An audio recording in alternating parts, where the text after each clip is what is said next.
माऊलीला अंगावरच्या साडीचं शालूचं पैठणीचं भान नसतं दादांनो. तिला फक्त एवढंच माहिती असतं की आपल्या काळजाच्या तुकड्याला घेऊन आपण 4 बायकात जाणार आहोत. त्याला कोणी चांगला म्हणून कडेवर घेतला नाही तरी चालेल, त्याला कोणी देखना म्हणून त्याचे 2 पापे घेतले नाही तरी चालेल, पण किमान तो घाणेरडा आहे असं कोणी म्हणू नये. म्हणून ती माऊली आपलं 2 तास वाया घालवते. अगदी त्याच पद्धतीनं ही नवी पिढी वाया गेली आहे असं कोणी म्हणू नये, म्हणून त्यांच्यावरती विचार आणि संस्काराचा हात फिरवण्याचं काम सुदर्शन मंडळ आणि आदरणीय दादा करतायत, म्हणून त्याचं कौतुक आहे. आज एवढा जीव तिळ दुपारपासून 10 फोन केले त्यांनी की बाबा पाऊस येईल, काय होईल, काय करूया, ये राहू दे. बरं झालं कुत्रा आलं नाही. उद्या ह्या गावातले लोक म्हणतील दादानं कार्यक्रम ठेवला पण कुत्र सुद्धा नव्हतं. त्यांना बी कोरम भरून काढ. आणि मी आज तुम्हाला खऱ्या अर्थाने सांगतो, प्रामाणिकपणाने सांगतो भावानो, आज या गावात सगळ्यात आनंदी कोण असेल तर दादा आहेत. त्यांनी केलं कष्ट. आज तुम्ही सगळ्यांनी खुर्च्या भरून इथं सगळे लोक आला. जो कष्ट करतो, जो राबतो, जो समाजासाठी झटतो, त्याला जर पाठबळ नाही दिलं तर उद्या हीच विकृती पुढे उभा राहते दादा, आणि ही नवी पिढी बाद होऊन जाते. हे खऱ्या अर्थानं आहे. आणि निश्चितपणाने हे मंडळ अधिक चांगल्या पद्धतीने चालावा ही लाख शुभेच्छा देतो. आणि मी माझ्या विषयाकडे वळतो. आता मला सांगा, तुम्हाला हसता येतं ना? बघा, ही मागली काय तोंड पाडूनच बसली. हसता येतं ना? नाही काय होतं, आम्ही असं कथाकथनाला गेलो की माणसाशी नुसती घुसळतात. लय जोक आवडला तर दुसऱ्याच्या गालाचा चिमुटा घेत, पण आवाज नाही. मी एका ठिकाणी कथाकथनाला गेलो, माणसाशी नुसती घुसळायची पण आवाज नाही. मी संयोजकांना म्हटलं इथली माणसाशी नुसती घुसळते तर आवाज कसा काय नाही? संयोजक म्हटले त्याचं काय आहे, इथली माणसं व्हायब्रेटवर आहे. तर तुम्ही फुल रिंगटोन जोडून हसा, म्हणजे मी जे काय सांगतो ते तुम्हाला समजतंय ना. आपले मोबाईल आहेत, जे व्हिडिओ घेतायत, शूटिंग करतायत, ते सोडून बाकीच्याने आता खिशात ठेवा. मला कळालंय कुणाकडे कोणते माणसाला बोलण्याऐवजी आपल्याकडे कोणताही दावायची हौसा. आयफोन वाला तर आपला ज्यूस काढताय, कुठे बी जाऊ दे सारखं वर काढत. बरोबर. आम्ही सावंतवाडीला कार्यक्रमाला गेलो, एका महिलेकडे एवढा लांबडा मोबाईल, दिवसभर माझ्या तोंडा पुढनं असा फिरवत. पण फोन नाही, खरोखर दादा बरं का, फोन नाही. मी म्हटलं मॅडम तुम्हाला फोन कसा काही ना? मॅडम म्हणल्या कसं आहे, नवऱ्यानं वापरून ठेवलेला घेऊन आल्या, त्यात कार्ड कुठं आहे? मी म्हटलं मग डोसक्यावर तर घ्या, म्हणजे जरा ऊन बिन तर लागायचं नाही. म्हटलं असं आहे का नाही अवस्था सांगा. आणि तुम्हाला जोक कळते ते हलकं वाटलं. काही ठिकाणी कळतच नाही. हो, मराठी भाषा इतकी अवघड झाली. छान निवेदन केलं बरं काही नाही. यांचा आवाज बिवाज एकदम चांगला आहे. तुम्ही खरोखर अतिशय छान केलं. हे सगळे कार्यक्रम वगैरे हे अशा पद्धतीचे लोक असतात तेव्हाच घडत. एका ठिकाणी साहेब कार्यक्रमाला गेलो, म्हटलं मराठीत कथाकथन करतोय, मराठीत बोलावं, म्हणून मी म्हटलं कृपया आपले भ्रमणध्वनी कंपन स्थितीत ठेवावेत. मराठीच्या प्राध्यापकाने माझा शर्ट वाटला आणि म्हणले लागलंच मोबाईलचं बी सांग. त्यामुळे आज मराठी सांगणं सुद्धा अवघड आहे. आणि मोबाईलवर लक्षात आलं, आज कुणाकडे मोबाईल नाही हो सांगा. बरोबर आहे का? एका नातवाला पहिला पगार झाला, ती पळपळत गेलं आणि म्हटलं पप्पा मला पहिला पगार झाला, तुम्हाला काय आणू दे? पप्पा म्हणले मला ड्रेस आण. मम्मी म्हणली साडी आण. दीदी म्हणले ड्रेस आण. कोपऱ्यात आजोबा बसलो. आजोबाजवळ गेलं म्हटलं आजोबा तुम्हाला काय आणू दे? आजोबा म्हणायच का नाही मला चष्मान, काट्यान, भगवद्गीता आण. आजोबा म्हणतोय मला मोबाईल आण. त्यानं मी देवळात बघितलेलो, पोर असं काहीतरी करतील. नातू म्हणला म्हाताऱ्याची शेवटचीच इच्छा आहे. आता शेवटचीच म्हणली पाहिजे. एकदा 3 महिन्याचा जम्बो पॅक मारला म्हणजे बॅलन्स बी उडतोय आणि म्हातारा बी उडतय. म्हणून म्हाताऱ्याला मोबाईल घेऊन दिला.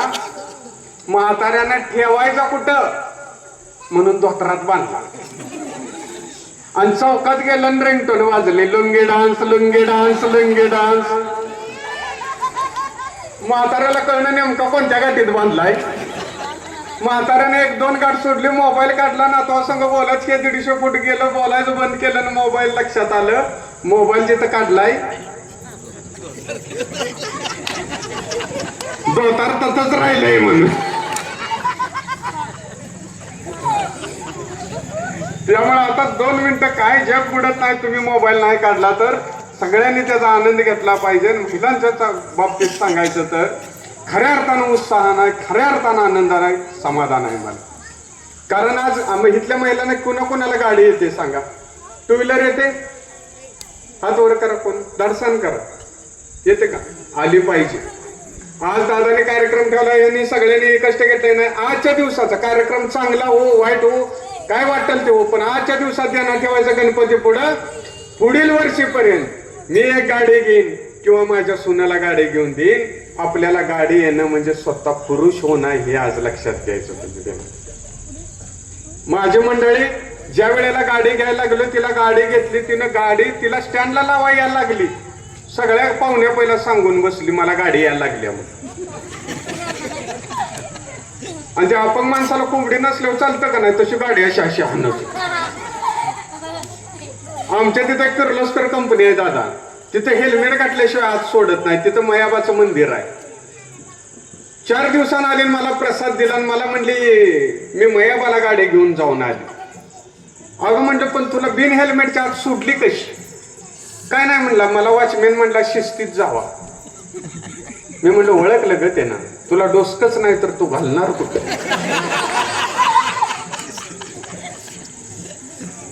पण आज माझ्यापेक्षा पुतण्या आहे माझा, त्याला विचारा, माझ्या गाडीला तेल लागत नाही एवढं तिला तेल लागतं, तेवढं तेल घालते.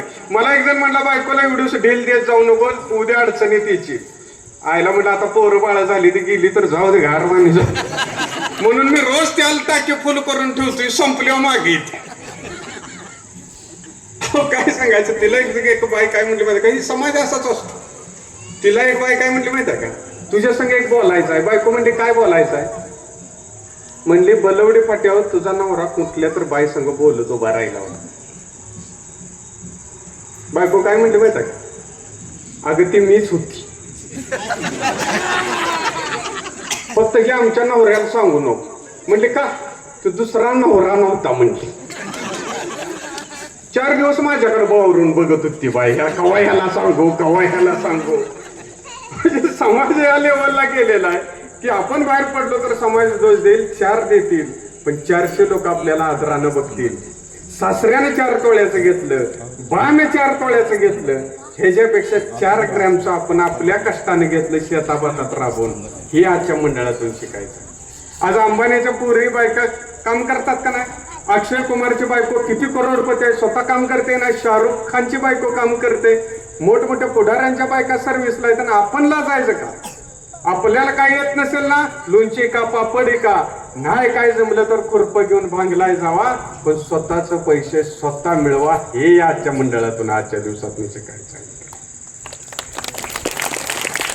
अजिबात कष्ट करायला जायचं नाही, अजिबात मेहनत करायला जायचं नाही. स्वतःच्या खिशातलं पैसे स्वतः घेऊनच जगायचं इथून पुढे. देण्यात आपण किती श्रीमंताच्यात असलो तर त्याचा उपयोग नाही. आपलं पैसे आपल्याला पाहिजेत, बरोबर का की? नाहीतर आज गावाला जायचं म्हटलं तर माहेरचा फोन आला की उद्याला ये लग्न आहे मावस भावाचं कोणाचं तर, आणि आपण सकाळी 3ला उठतो तेव्हा गजर लावतो का हो? मनानच उठतो का नाही? आणि नवऱ्याला काय सांगतो की 9 वाजता जायचं हाय, नेमकं 9ला म्हणतं का नाही गावात काम आहे जाऊन येतो, जातं का नाही? बरं ही काय सरपंच आहे का? कुठल्या दूध संघाचा अध्यक्ष उपाध्यक्ष आहे का? ही जाऊन बसते डिग्रीत.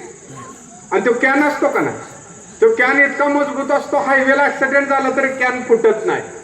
त्या कॅनच्या टोपणावर बसून बसून टोपांची जीवतय. आणि बोलताय काय माहिती का, दुधात काय नाही हो, म्हशीत काय नाही हो, गाईत काय नाही हो, आता ह्याच्यातच काय नाही तर त्याच्यात काय असायचं? मग आपली जर गाडी स्वतः असेल, आपल्याकडे 4 रुपये असतील तर त्याच्या मागे लागायला लागेल का? नाही. म्हणून आज ध्यानात ठेवायचं ना, आपण स्वतःच्या हिमतीवर पैसे मिळवायचं. निश्चितपणानं तुम्ही त्या पद्धतीनं मार्गक्रम कराल अशी लाख लाख शुभेच्छा देतो. मी 5 मिनिटात ओळखले ह्यातली बिन लग्नाची कोण आहे तीन लग्नाची कोण आहे. की तुम्ही एवढं खळखळून हसतोय पण ही लग्नाची तोंड पाडून बस. ह्यांच्या जिंदगीत काय अर्थ नाही.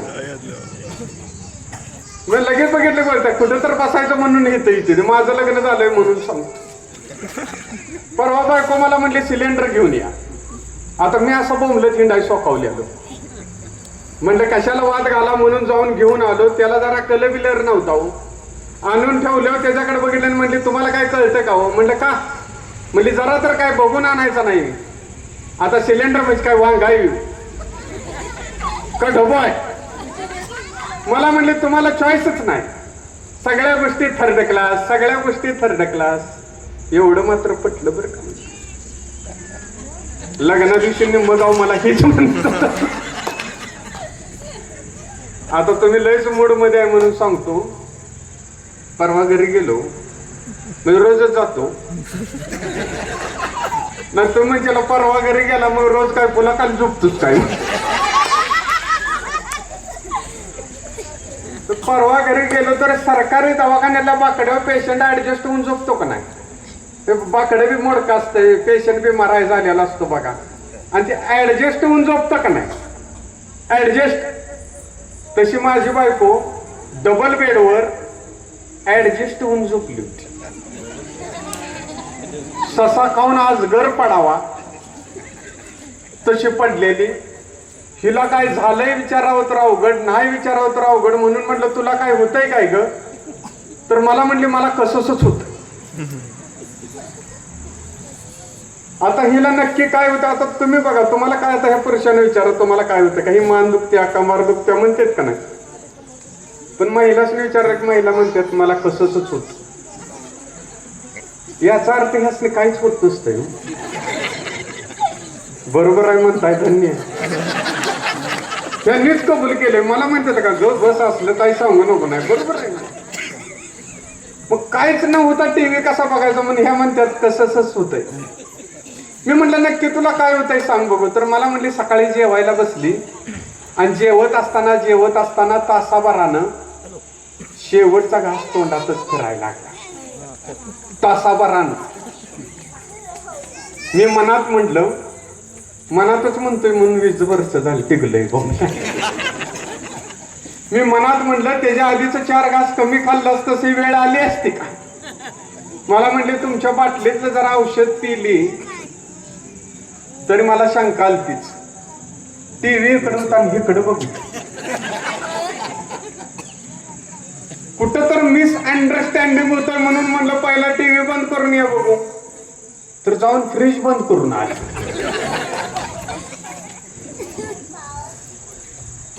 मी म्हटलं दवाखान्यात जाऊया का. तर मला म्हणते पुण्या बिण्याला नको गावातच जाऊया.